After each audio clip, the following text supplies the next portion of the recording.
It's 12:47 a.m. You're scrolling through house listings for the fifth time this week. Every home that looks remotely livable starts at $500,000. Not luxury, not impressive, just fine.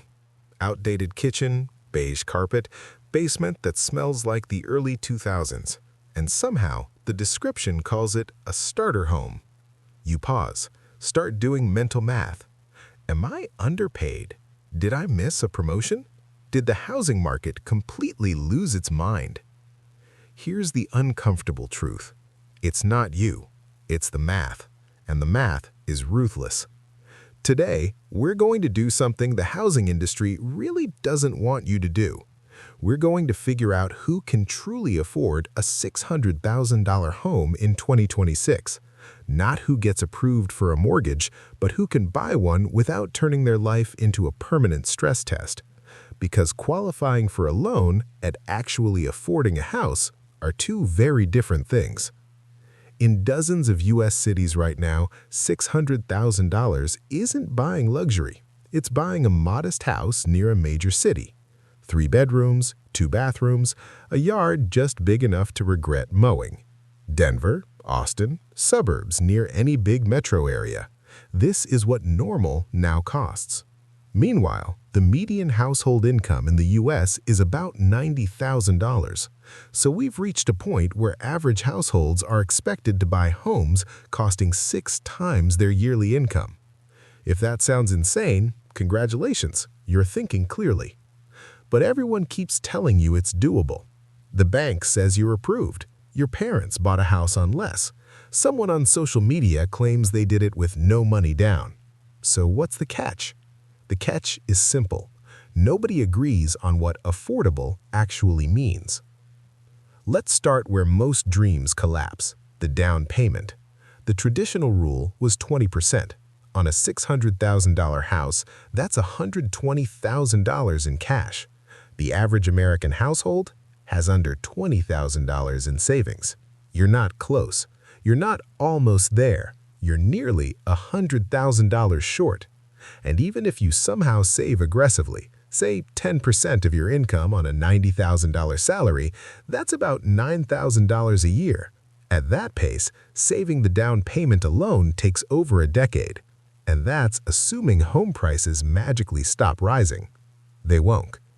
So most buyers put down less, 5% or 10%, which unlocks a new monthly bill, PMI, private mortgage insurance. You pay extra every month because the bank thinks you're risky. Not insurance for you, insurance for them. Typically $200 to $400 per month. Congratulations, you've started homeownership already behind. Let's say you scrape together 10%, $60,000. That leaves a $540,000 mortgage. At today's interest rates, your principal and interest alone lands around $2,800 per month. But that's just the beginning. Add property taxes, about $500 a month. Add homeowners insurance, about $300 a month. Add maintenance, the 1% rule, about $400 a month. Add PMI, about $300 a month. Suddenly, your monthly housing cost is about $4,300, and that's on a good month. Nothing breaks, no surprises, no HOA nonsense.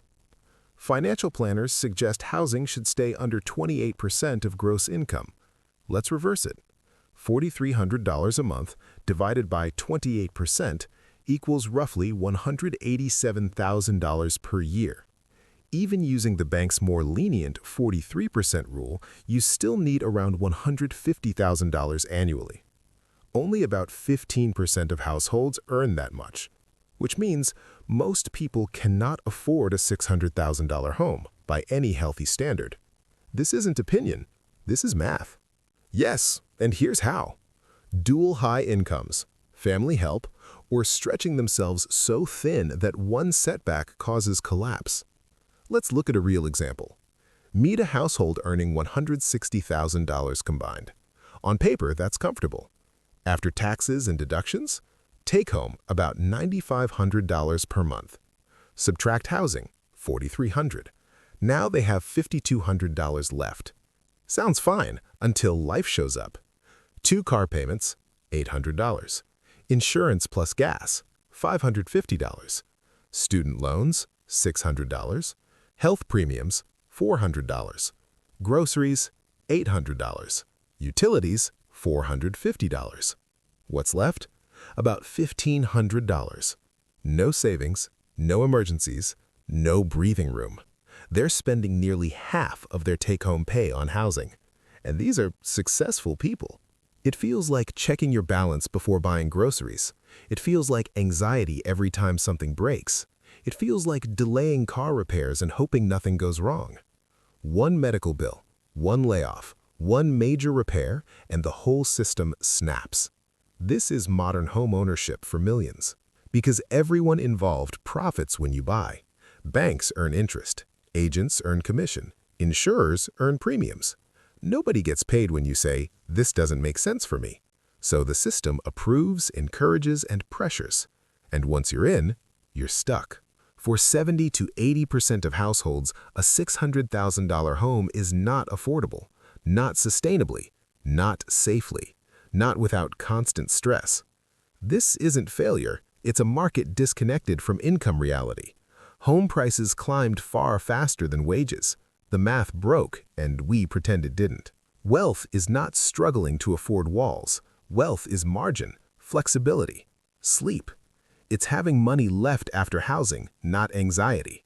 There's no trophy for being house poor, no medal for surviving your mortgage. If your household earns under $160,000 and you're staring at a $600,000 house, pause. Ignore approvals, ignore agents, ignore social pressure. Run your numbers. If it doesn't work, walk away. That's not weakness, that's intelligence. Sometimes the smartest move is refusing to play a rigged game. The housing market will keep pretending this makes sense. You don't have to, because real success isn't owning the biggest house you can qualify for. It's building a life you can actually afford to live in.